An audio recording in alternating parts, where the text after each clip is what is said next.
предложение, страх перед возмущением городской верхушки. Вооруженный народ – это опасно. А вдруг восстанет?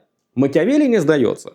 В 1504 году он пишет первую часть «Десятилетий» – стихотворное обобщение 10 лет итальянской истории. Она издана 2 года спустя, уделяет наибольшее внимание поражениям Флоренции из-за постоянных надежд на помощь армии других государств и на пришлых наемников. В выступлениях и докладах Макиавелли постоянно критиковал солдат удачи, называл их вероломными, трусливыми и алчными.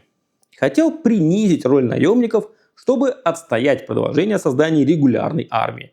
Собственная армия позволила бы Флоренции не зависеть от наемников и помощи Франции.